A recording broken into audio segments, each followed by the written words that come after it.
Good evening, everyone. Test. Check, check, check. Good evening, everyone. Okay, you are now about to reap the rewards of electing me president, and that is running the meetings. Well, welcome to the January edition of the MARC of the McKinney Amateur Radio Club General Meeting. Stand up and let's do the Pledge of Allegiance. Oops, I got another slide.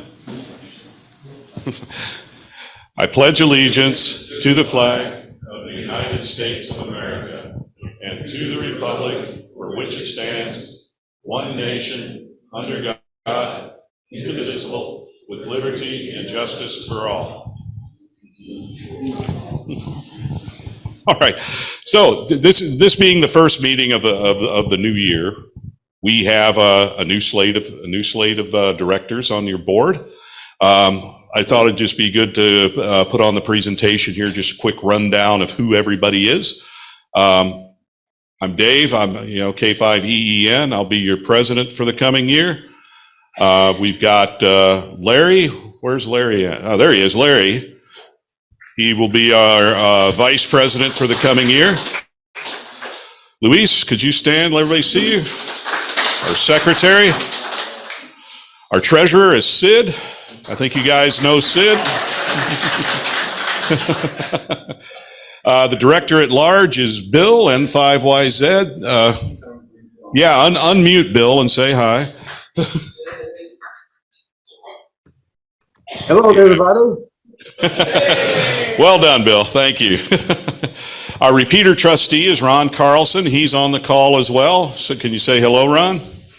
Hello. Good evening, everyone. WW2 CBI. Our newsletter editor is Roy DeLeon. So I also placed on here email addresses so you don't have to remember who we all are. You just have to remember the position that you want to communicate with. Send the email, it'll get to us. Oh, and I forgot to mention, we do have an open position for communications director. It's an appointed position. If anybody is interested, contact me. I thought I'd just do a quick review. We got a really nice group picture from the Christmas party last month. I hope everybody had a good time. I know I did.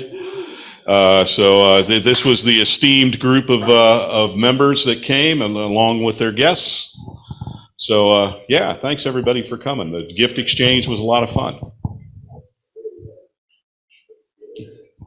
It's not a contest. It's not a contest. Actually, Winter Field Day is coming up at the end of the month. That's something that the club hasn't done before, but every member any operator is allowed to do that if you're interested in Winter Field Day. I'm thinking about doing it myself, going up to Irwin Park and setting up. I'm just going to watch the weather first because it's like today, it'd be great. All your slides are on there. Just Okay, cool. All right, and on the budget for Field Day last year, we did not need a porta potty because we had Irwin Park, we had restroom facilities there. We did spend a little more money on food, right, Lance? Because y'all were hungry. Y'all were hungry last year. So, Field Day this year is June 24th, 25th. It's the coolest month of the year for the people that set it up in Connecticut. For us, it's hot, and we know that. Last year, if you look at the QST magazine on page 68, if you look at the digital version, I saw this, it's right page 66 in the print version, but that's where we're listed, the official, our numbers amongst everybody else. We did really good on comparing us to other 3A stations across the country. We were way up in the upper half, probably in the upper third. Made 855 contacts. Propagation was terrible, especially in the South, and we did pretty good. Brand was killing them. Klaus was killing them on FT8. Klaus actually hit New Zealand and Australia on 20 meters on FT8 at 2 o'clock in the morning, which is weird, but he got them. So, and Brand was warm, and Brand was on that radio, and then Sunday morning propagation was terrible, and he pulled his headphone off and said, "I'm done." He was wore out, but we had a good time. So we had the 3A station last year, we had 2 single sideband stations and an FT8 station going. We had Gladys tried some CW last year, but they just weren't real patient with her because she's brand new CW. So hopefully we get some CW stations in this year. And then what Brand's going to talk about tonight would be a really cool addition this year for Field Day. Get some satellite contacts in there, make us a 4A station. So we had 57% people showed up that signed in. So maybe a few more. And that's mostly members, some guests. We had like that. So our total score was 3280. If you add in all the contacts, the numbers, the multipliers, and all that stuff, we did pretty good last year and had a lot of fun. By the way, Mike, satellite station is Yep. free transfer. Oh, okay. So it's One contact is 100. there you go. 100 contact, one contact, no pressure. Yeah, it's not a contest either. So we got some operators up there. You see, recognize a few folks. We had a good time up there. So even though it was hot, but oh well. That's Texas in June. There was a little work to be done. Had to put up the towers and take down the towers. And right after that, Lance fed us lunch, and we kind of kept it a secret, but we damn near ran out of food for lunch. Lunch, we anticipated dinner to be the bigger meal, that y'all were hungry at lunch. So we'll plan better this year. But today, I just want to get y'all thinking about Field Day. I'll be talking to you a little bit at each meeting. Think about what we did good last year. Think about what you'd like to see this year. Let me know. We'll consider it. We may do it. We may not. We may tell you that's stupid, but we may do it anyway. I don't know. But we're pretty open. If you like the location we were at, Irwin Park, I thought it was pretty good. And plus, it has the restrooms there. And there's a good location, I believe. But I'm open to about anything. So just be thinking about Field Day. It's right around the corner. Get it in your mind. Field Day, Field Day, Field Day. Get you a T-shirt, wear it Field Day. I do that at home. And as it gets closer and gets here, we'll have a lot of fun. Thank y'all very much. It's not a contest. All right. So tonight's presentation is being put on by our own Brand Sasek. Is it Sasek or Sasek? All right. And he's going to talk to us about satellites. He's been having a lot of fun with it. Here you go, Brand. Thanks, David. All right, good evening. Any satellite chasers out there in the crowd? Larry? Nobody else. Okay, Larry and I are going to do this presentation. You can go to the next slide. All right, so I think I've met most of you, but just in case, a little bit about myself. This is a condensed timeline. My first introduction to ham radio was back somewhere in 1982, 1983. We have a family friend over in Europe. His name is Svetomir Chushkovich, and his call sign is Yankee United 7 Sierra Charlie. And I was a little kid, maybe like 9 or 10 years old, and I had a pair of walkie-talkies, and one of them broke. And I knew that he knew how to fix stuff, so I went to his house, and he, of course, took it apart, figured out what was wrong, and then he connected it to his antenna system, and he keyed it up, right? And we were at that time in Belgrade, Yugoslavia, and he made a contact with somebody in Italy, which was like 1,000 or 1,200 on a kid's walkie-talkie set, and I was just blown away, right? So I kept coming back to his house, and he kept, spinning the dial for me, and I listened to him make contacts and stuff. So that was back in the early 80s.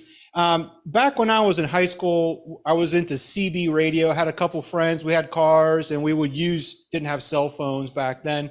So we would use CB radio to kind of meet up and, go out and whatever, right? So, and then I got licensed finally after a long hiatus of life happening in between in 2011, shortly after I moved to Texas back in 2008. My original call sign was KF5NBA. Back in 2020, I got my extra class license, and then in 21, I changed my call sign to my current call sign, which is November Bravo 5 Tango, NB5T.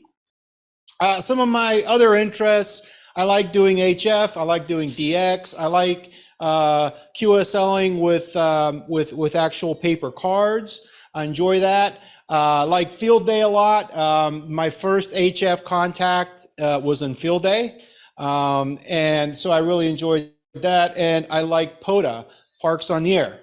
Also do some digital stuff with YSF and DMR, satellites and antennas and electronics, primarily with a Raspberry Pi. So did a lot of projects with Raspberry Pis. Got a couple more lined up that I'd like to do.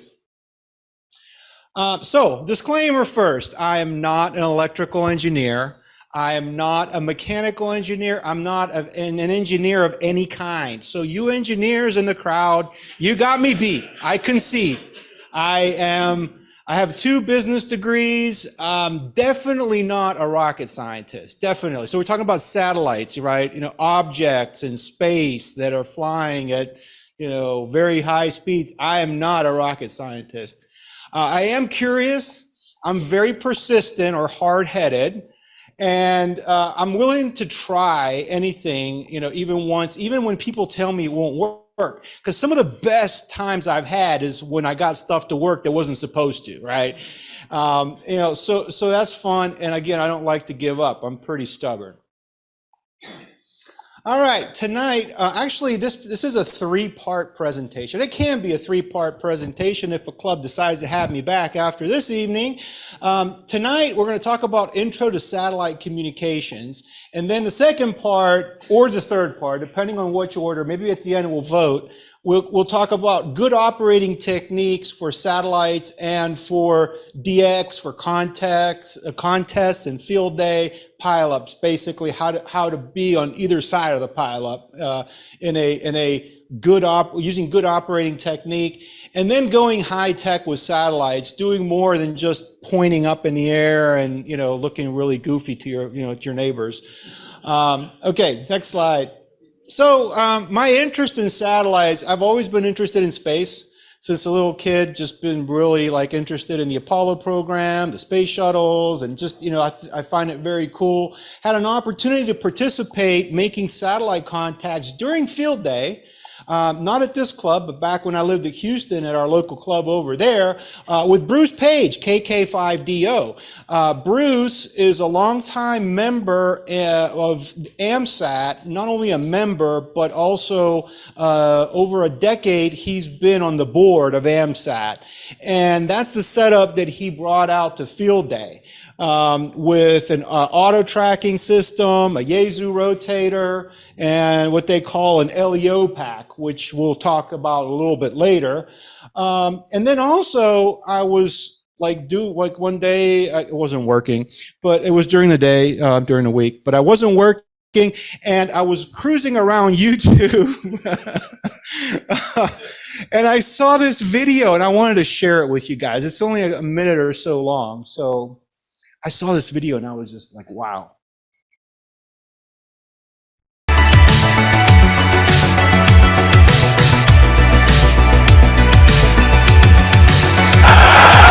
Mike 0, Bravo Oscar Yankee, this is Papa Charlie Lima, 59 first choice, Papa Charlie Lima, and Juliet Oscar 20 uniform.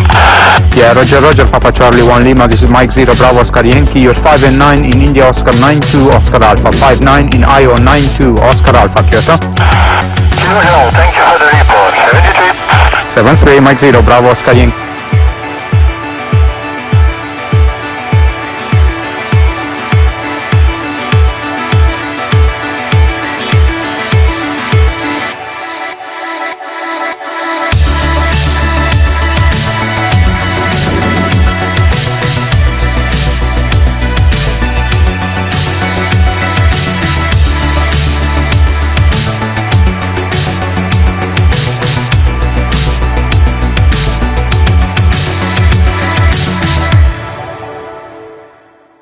Was like really cool. And I thought, you know, that's what ham radio is about, right? It's about doing some stuff that is like out there a little bit that you've never done before.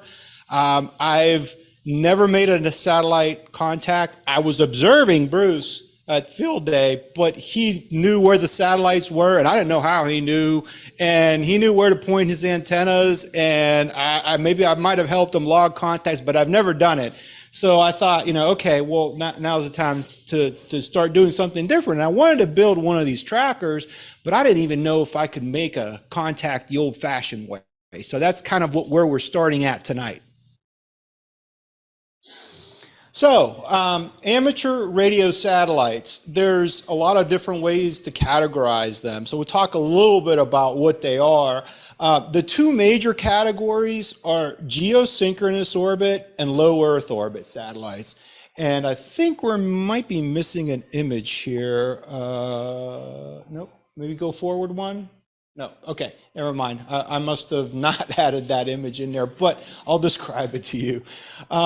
So the first category, geosynchronous or geostationary, depending on where you read about them, is basically they're in what appears a fixed point in the sky, right? So from an Earth perspective, they're not stationary in the standpoint that they don't move. They're moving. They're just moving at the same speed as the rotation of the Earth. So to us, they appear to be in the same point in the sky at all times, right? That's geostationary. It's usually an equatorial orbit, so they're somewhere above the equator at about 36,000 kilometers, so probably around 25,000, 20,000 miles or so.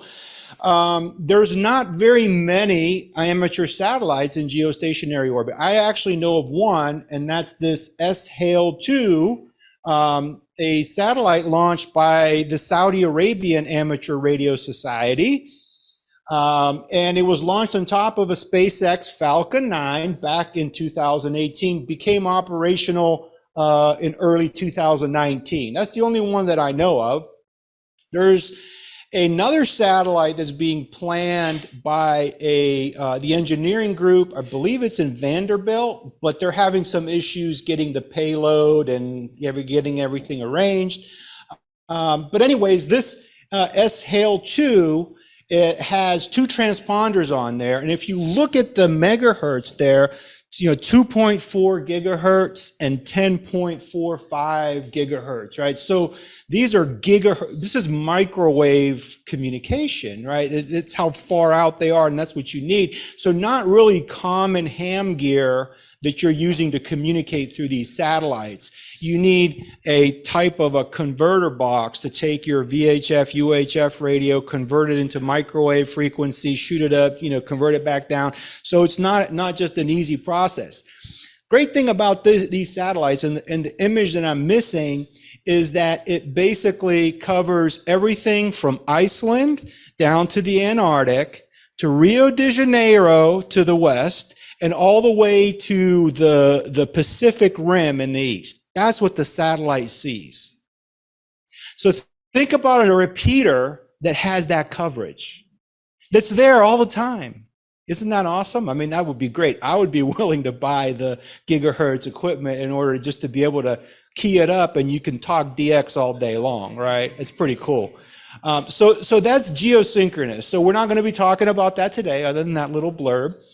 The other one that I want to talk about today is called low Earth orbit. And those are satellites that are approximately 2,000 or about 1,500 or so miles above us. They are not in fixed orbit, so they fly around the Earth. They fly around the globe in a well or predictable path. They're traveling very fast, relatively speaking, about 17,000 kilometers, about 10,000 miles, 7 to 10,000 miles per hour. Each one of these satellites is a little bit different, and how fast it's going, what its altitude is. Everything's a little bit different about it, but so I'm just talking about in general terms. It's using a transponder or transmitter with an output of usually less than a watt. Sometimes as low as 250 milliwatts. Actually, one of the satellites that I'll demo to you tonight, or we'll play the recording, is 250 milliwatts of power. Okay, so very low power, and being that they're moving that fast, there's a Doppler effect. So, the old, compression of the signal, and then, the stretching of the signal as it's moving away, right? So there's a Doppler effect that's mostly pronounced, it's most pronounced on 70 centimeters. And there's also Faraday rotation and tumbling. Now, Faraday rotation, again, I'm not a rocket scientist. Faraday rotation is when a VHF UHF signal is punching through the ionosphere, sometimes that stuff in the ionosphere makes the signal spin weirdly and do unexpected kind of things. And the tumbling is simply because most of these satellites are tumbling as they're orbiting. And that's just a function of, I guess, even though they're satellites, they're kind of on the low tech side, right? So I'm not saying that there isn't any propellant to stabilize them, because most of them have some propellant to direct them, but they tumble. And when they tumble, if you think about the antenna is linear, and it's usually on one corner of the satellite. As a matter of fact, you can go to the next slide. You can see up there on this Saudi Oscar 50, that's where the antenna is. As it's tumbling, right, and it's a linearly polarized antenna, it's kind of changing which way has the most gain. Now you can go back just one slide real quick. So down here, I have a map of the Earth, and you see a low Earth orbit satellite there with a red circle around it. That red circle is the range, essentially, of that satellite, because we're dealing with VHF, UHF signals, which are line of sight. So that's what the satellite sees. So if you're in that red area, you can talk to anybody else in that red area. If you're outside of that red area, nothing, right? So that's why we watch the passes as they pass overhead of us, and then we have the ability to communicate with other hams within the footprint or the view of that satellite. Now that geosynchronous satellite is so far out that it sees pretty much half of the Earth at any given time, and you can communicate. Its circle is essentially half of the globe, right? Okay, go forward. So this is what they look like. They're generally squarish. A lot of them are what they call CubeSats, which are designed to be modular, and they're designed to be very efficient from a payload standpoint. I hear a dog. Okay. If you're not on mute, go on mute. Okay, and the modular CubeSats are designed to be efficient for launch because they can be put into racks, and space can be minimized. Interestingly enough, amateurs didn't used to pay for satellite launches. They used to be able to get on board for free as ballast. So if you think about, when they're testing, so like what Elon Musk did when he launched his Falcon Heavy, when he launched his Tesla Roadster up there, it was either the Tesla Roadster or a block of concrete. And most space agencies, including NASA, would launch a block of concrete. How boring. Why not send up your Roadster, right? So that's why we have a Roadster up there. I'm trying to get in touch with him to set a geosynchronous satellite up there for us instead of his next Roadster, but he won't reply to his emails. Okay, Twitter. That's basically it right there. The CubeSats are very small. They're about 20 centimeters by 20 centimeter cubes. So think about like a shoebox, maybe like half the size of your shoebox. That's about the size of what you're trying to hit in the sky, right? And it's flying very fast. Okay, next slide, please. Okay, so what equipment do you need? Actually, very little equipment. I've had to purchase, I don't think I've had to purchase any equipment. I purchased some parts, but I already had all the equipment to talk to satellites. You need a radio. It's best to have a full duplex radio, meaning you can receive at the same time on different frequencies or different bands. You don't have to have, it's not required, but it helps out quite a bit. You could also use two radios, one to receive and one to transmit, but they should both be able to receive at the same time.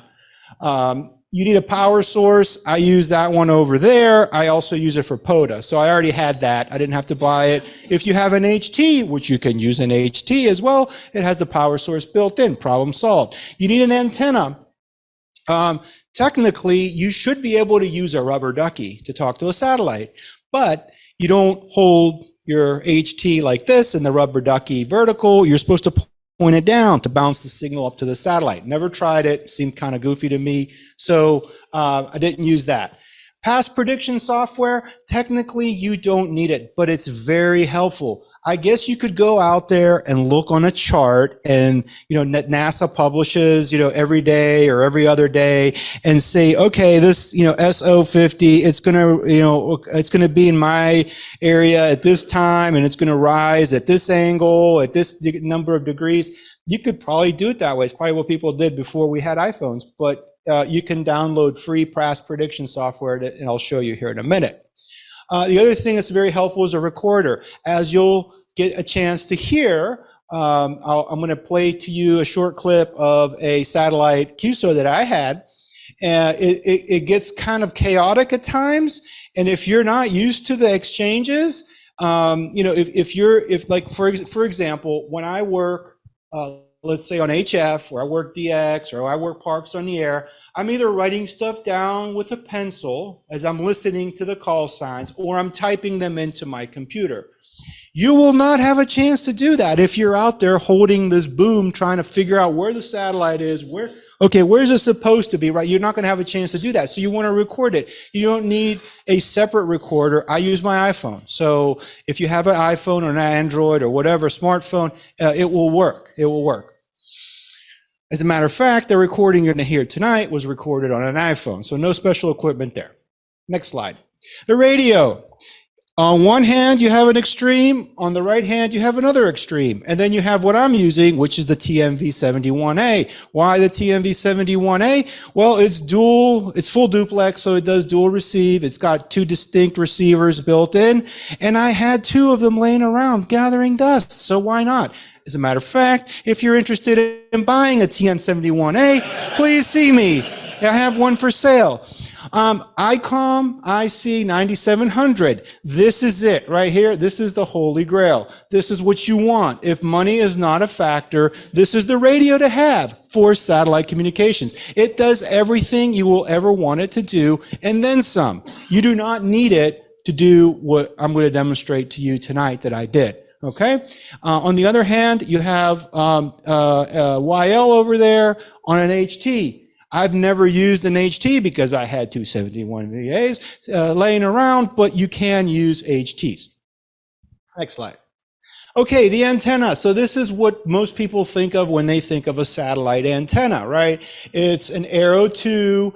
It's 3 elements on 2 meters, 7 elements on 440. It's relatively cheap.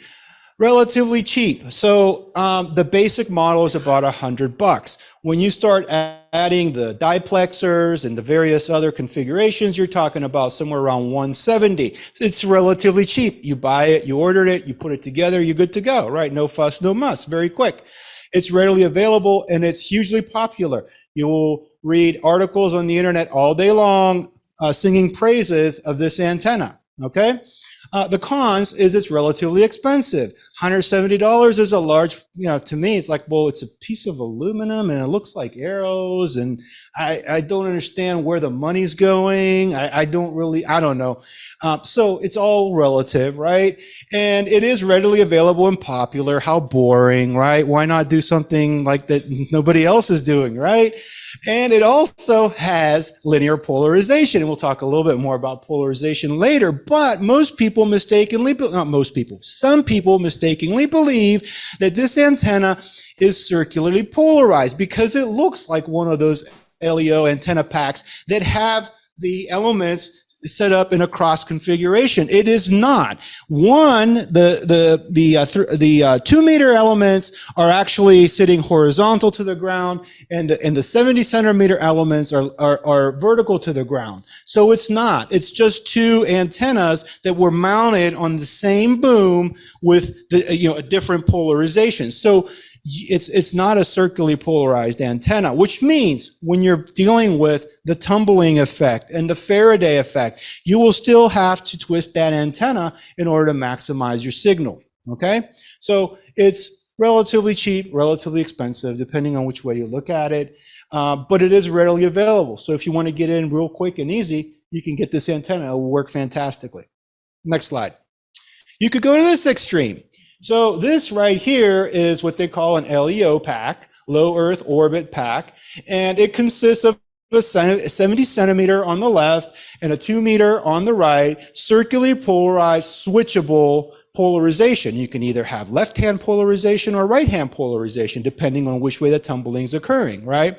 And you have a Yaesu or something like it rotator in the middle, which means you could direct it using computer software, and you can just plug it in to your 9700 and you can just talk like you were on a repeater, which is kind of like you're on a repeater, which is kind of like, okay, well, we have like 2 repeaters really close by that, Ron, I hope you're not listening, but, you know, we could use some more use, you know, but we're talking to somebody out in space or through space, right? So anyways, it is circularly polarized, which is really cool. It's readily available and it looks really cool, right? Your neighbors are all going to have envy.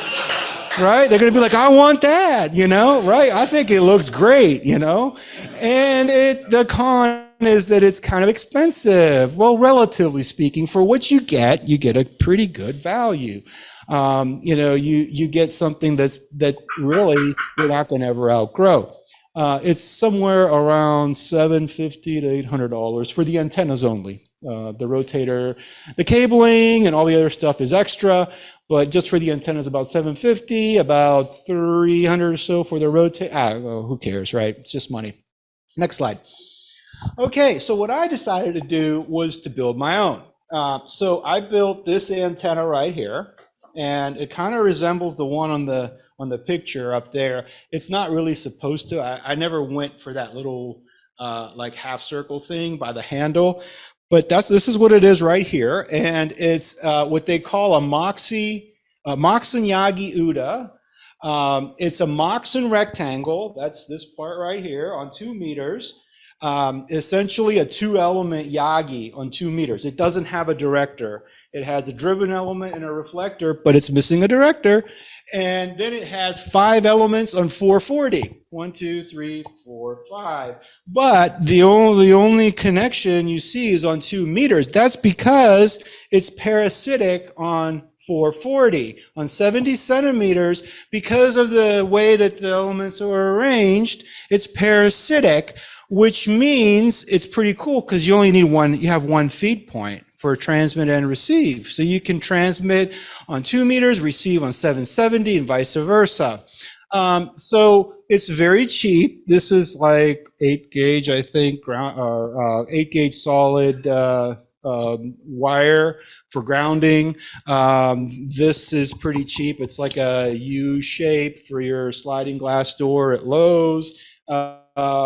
Piece of old coax, some tie wraps. That's about it. These aren't like my screw ups here. These are intentional. There's supposed to be a gap on either end here, and there's supposed to be a gap in the center for the feed. So your center conductor on your coax goes on one side, your shield goes on the other, and you actually tune the 70 centimeter SWR right up here by altering the gap, and over here you tune the 2 meters. So I put some shrink wrap over it so it wouldn't move after I had it tuned. But once I got it tuned, I got it down to some pretty impressive SWR figures. I believe on 70 centimeter, it was less than 1.1. It was like 1.08. On 2 meters, it was a little bit higher, like 1.1, 1.12 in the center of the frequency. It has a high forward or high front to back ratio, and the lobes that you see on the right are the radiation patterns for the antenna. The top one is the 2 meter, and 70 centimeters on the bottom. So it's actually, and the gain is based on the modeling software Those are the gain numbers. I didn't measure the gain. That's just based on modeling. So about 3.95 forward gain on 2 meters and about 8 dB gain on 70 centimeters. So fairly good performance. And the only con is it doesn't look like it's going to work. but it does. So it's actually should probably be moved to the pro column because I like things that don't look like they're supposed to work, but they do. So anyway, next slide. All right. So now past prediction software. SADSAT is the one I use. The only reason I like it, well, I like it because it works, but I like it even more because it's free. So if you, at least it is for Apple users, if you go to the Apple Store, you can download SADSAT for free. There's no annoying in-app advertising or pop-ups or anything like that. It's actually a pretty clean, fairly good version. I will caution you, however, sometimes not all the data is populated in there. If you look at the center screenshot right here, it shows satellite SO50, and it shows the transponder downlink, which is the down arrow, which means this is the signal that you're receiving from the satellite, and it shows the uplink on the right-hand side.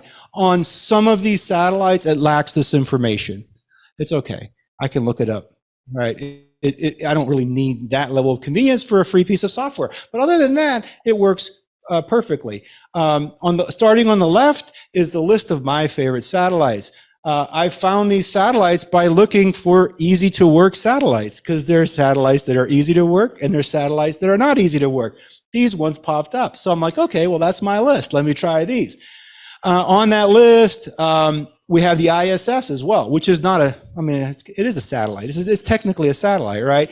Now, the only difference is it has more power, which doesn't really make that much of a difference. But the bigger thing is it doesn't tumble because those astronauts would be tumbling. So it stays pretty flat. So once you find it, you can pretty much not have to worry about trying to match the antenna, on a tumbling satellite. Okay.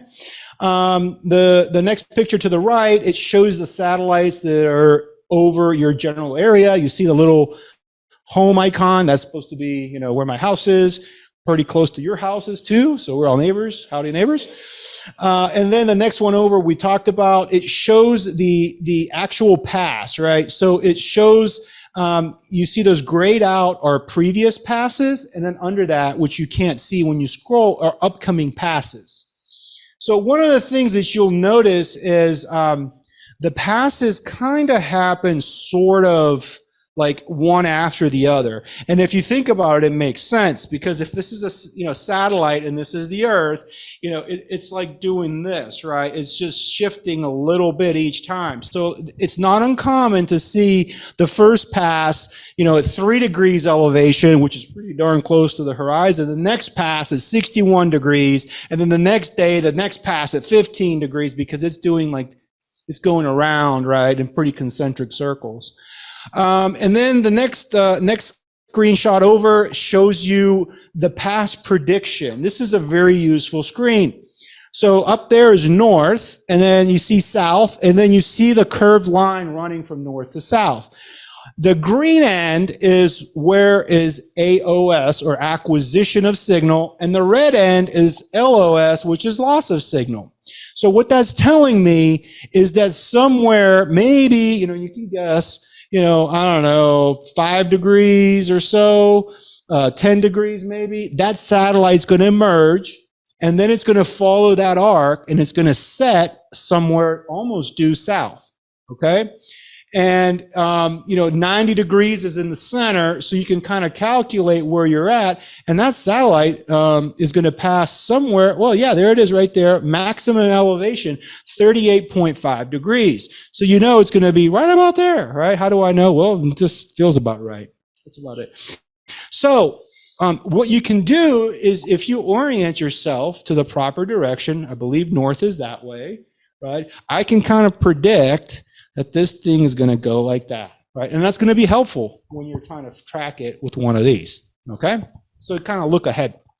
And then On the way right is a map, a live map, which if you turn it on when you're expecting the satellite, you will actually see it right there live, and you can track it as it's following that arc. Now, someone's going to say, well, but you said that satellite, well, these are two different satellites. It's like, I'm like, oh, I'm going to show them this too. Take a snap. Oh, well, that satellite's gone. Let me get this one. So anyways, that's AO27, and we were looking at Lilac Sat in that one, and we were looking at SO50 or 50 over here. But you get the point, right? You can track it live as it is doing the pass. Next slide. Some operating considerations. We talked about dual band receiver, 2 radios. We talked about the Doppler effect. So what you need to remember is you need to compensate for the Doppler effect only on 70 centimeters. So only on 440, 440. Whether you're receiving or transmitting, you're going to have to compensate for it. On receive, you will hear it. Audio is going to sound off. Right? I'm like, oh yeah, I gotta go. And the way you adjust it is in 5 kilohertz steps. So set your radio to be able to do a step of 5 kilohertz. And basically, if you look at this table right here, is an example. If you look up this satellite, AO91, its transmit frequency is 435, 250. That's what you're going to find listed on AMSAT or any other satellite listing on the internet. So what you would do is tune 10 kc down and 10 kc up for the whole pass. As the satellite is approaching you, you're down 10 kc at the acquisition of signal. At about midway in the approach, you're going to tune up by 5 kc. When it's pretty much straight overhead, you're right on the frequency, and then you're tuning up to 255 and 260 in this case, okay? Again, just worry about it on the 70 centimeter side. The uplink and downlink frequency, you can put that in your radio ahead of time so that you don't have to do it right there on the fly outdoors. You're using generally 5 to 10 watts of transmit power. I'm using 10 because I can. Why not? You know, it might, help some mistakes that I made somewhere, right? You don't want to use more than 10 watts. You're holding it right here. It's VHF, UHF, not good, okay? So I wouldn't recommend any more than 10 watts. The experts don't recommend any more than 10 watts. Again, I'm not an expert. You want to open your squelch. You're going to hear a lot of scratch. And that's because the satellite isn't strong enough to open your squelch for you. So you're going to have to dump your squelch all the way open, and you're going to hear a lot of scratchiness. And then you have to remember to enter the CCTS tone, because if you don't, you're not going to have much luck. Ask me how I know. It's like, why isn't this working? Oh, crap, Okay. Anyways, volume adjustment.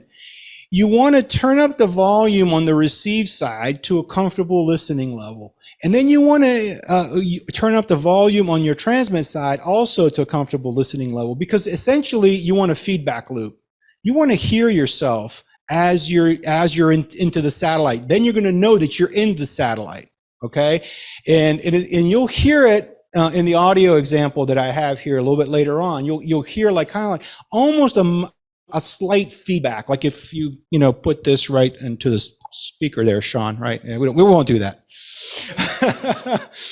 Okay, there's practically no delay, practically speaking. Yeah. Okay. Next slide. So these are my operating conditions. They're not ideal. The top left picture is looking south. The top right picture is looking north. Bottom right, left is looking south. Bottom right is looking north. You see, I have a wall and I have a fence, and so getting like anything lower than 15 degrees off the horizon is next to impossible. So not really good that way. And then I got this big house in the middle, and then I got the front. So what I do is I know which side that satellite is going to pass on. If it's going to pass east, I'm in the front of the house. If it's going to pass west, I'm in the back of the house. Right, and I got a pretty good shot if it's more than 15 degrees, because I'll clear the neighbors' houses in the back, but I'll talk a little bit about that in a second. Next slide. Okay, so the horizons are your friend, but don't be afraid or surprised that you can actually hear stuff through trees and houses.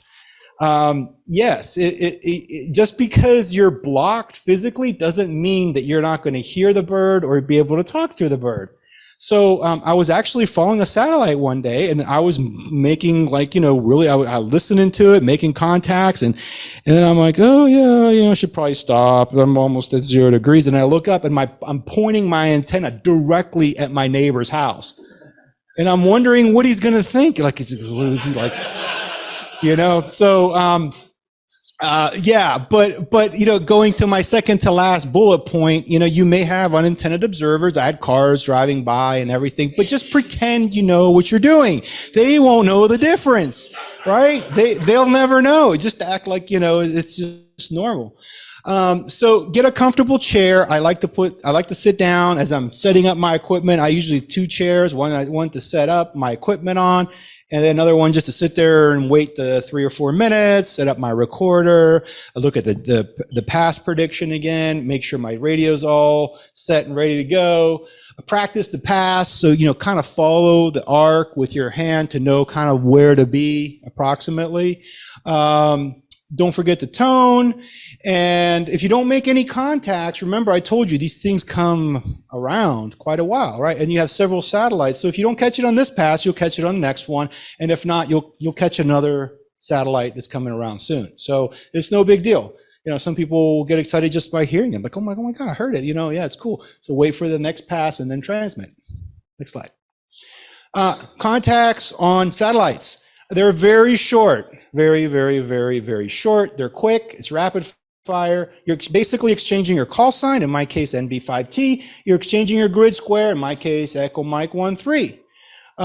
You may get a signal report. You may not. You'll usually get 73 or thank you or QSL. You'll usually get that. So remember to record. And if you're not used to the rapid fire or to just like hearing somebody's call sign and repeating it right away with your call sign and your grid square, it can be confusing at first. So until you get comfortable, make sure you're recording. If I didn't record, I would never have gotten any of these contacts logged. And then we're going to listen to a satellite pass that I did back on October 14th, 2022. Satellite is AO91. And those are the contacts I made right there. 9 contacts for a pass of 5 minutes. So 5 minutes, 9 contacts. That's pretty quick. And I wasn't the only one making contacts, as you will hear. So while you're listening, listen for fade in, fade out. So when the satellite is rising on the horizon, the acquisition of signal is not just going to come booming, right? Because it's got all that layers of atmosphere to work through and everything. You're going to kind of hear it scratchy, and you're going to kind of hear it fade in. And when it fades in, you're going to hear that FM capture effect. And that FM capture effect is pretty cool, right? Everything's going to go quiet, right? Even though you got your squelch open, it's going to go quiet. And then you're going to start hearing people real clear, just like they're on our repeater. And listen to loss of signal as we go into that phase. And then, listen to the feedback volume, see if you can hear that feedback going on. And also listen for the incorrect call signs. I made a couple mistakes, and a couple guys on there made some mistakes on my call sign, and we all make mistakes, but then you just listen to the recording and you go, okay, let me hear it again. There was one guy, and this first guy right here, XE1BT, that obviously English was not his first language, and I appreciate him getting on a satellite, making a contact with me, but I couldn't copy the last letter of his call sign. He was using a different pronunciation and not a NATO phonetic on it, and I couldn't copy it, so I called him something different, but I corrected it afterwards. So you can see this satellite was passing from south to north. So we got a bunch of stations from Mexico, right, that were communicating with me. And then we got, so as far south as Mexico City.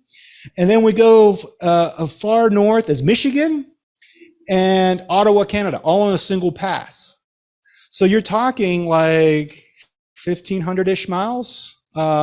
Potentially more from one end, from Mexico all the way up to Canada. So let's go ahead and take a listen.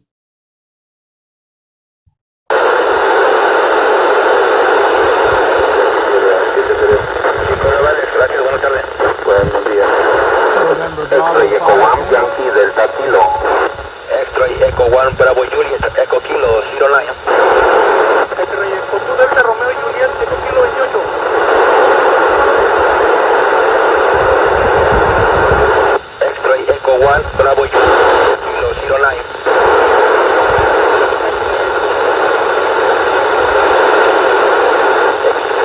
Bravo India, Bravo Juliet 59.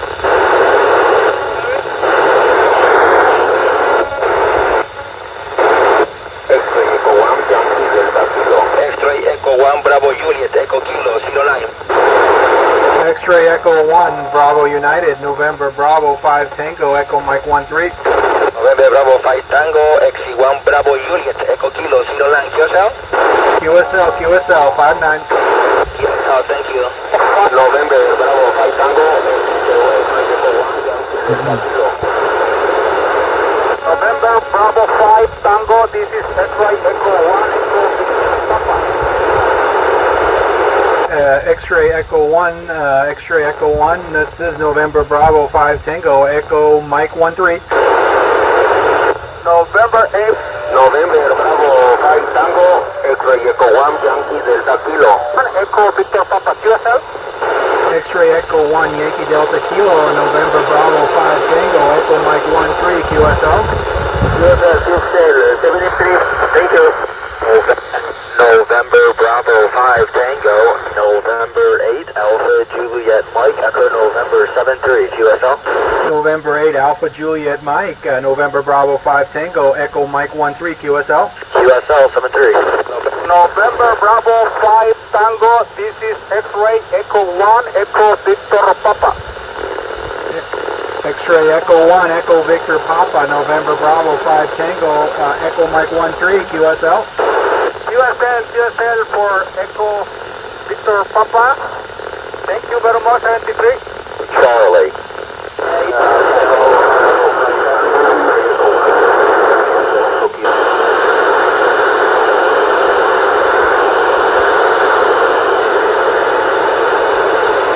November Bravo 5 Tango, X-ray Echo 1 Uniform Yankee Sierra Echo Kilowatt 9.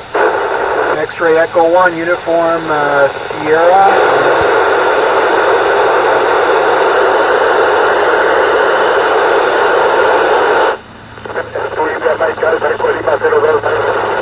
X-ray Echo 1 Uniform Yankee Sierra Echo Kilowatt 9, thank you. Foxtrot 5 Charlie Charlie. X-ray Echo 1 Uniform Yankee Sierra, November 8 Alpha Juliet Mike, Echo November 73, QSL.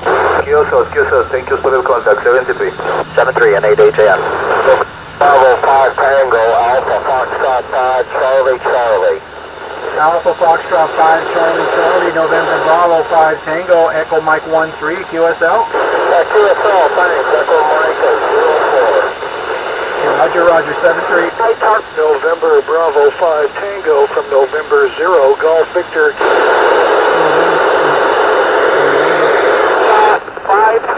Charlie, this is Echo 1, Echo Victor Papa. November 5 Golf Tango, Alpha India 5 Bravo X-ray, Echo Mike 34. November Bravo 5 Tango from November 0 Golf Victor Kilo. November 0 Golf Victor Kilo, November Bravo 5 Tango, Echo Mike 13, QSL. QSL, Echo November 00. Roger, 73. Echo Mike 15. X-ray Echo 1, Echo Victor Papa, Victor Alpha 3, Victor Golf Romeo, Fox November 25.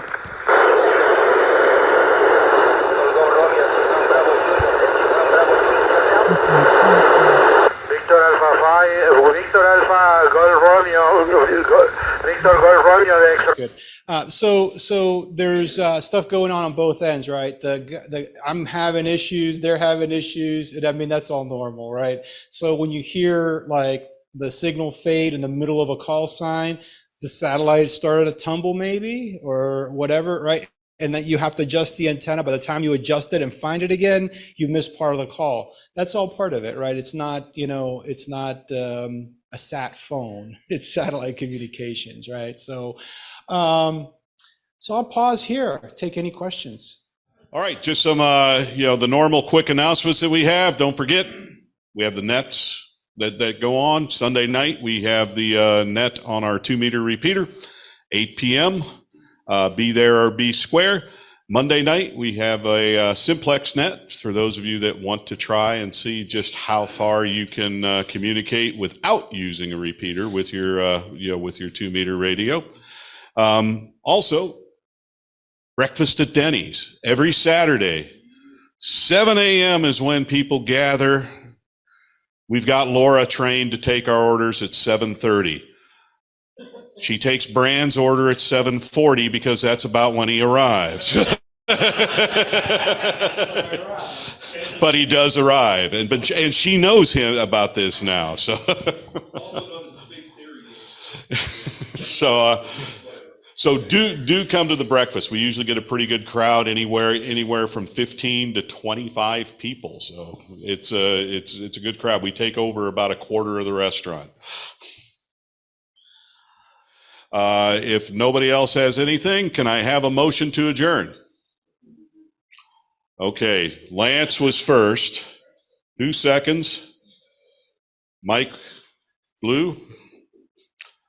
Okay, all in favor. I'm sorry, is there any discussion? All in favor, say aye. Aye. Opposed? We're done. Have a great night.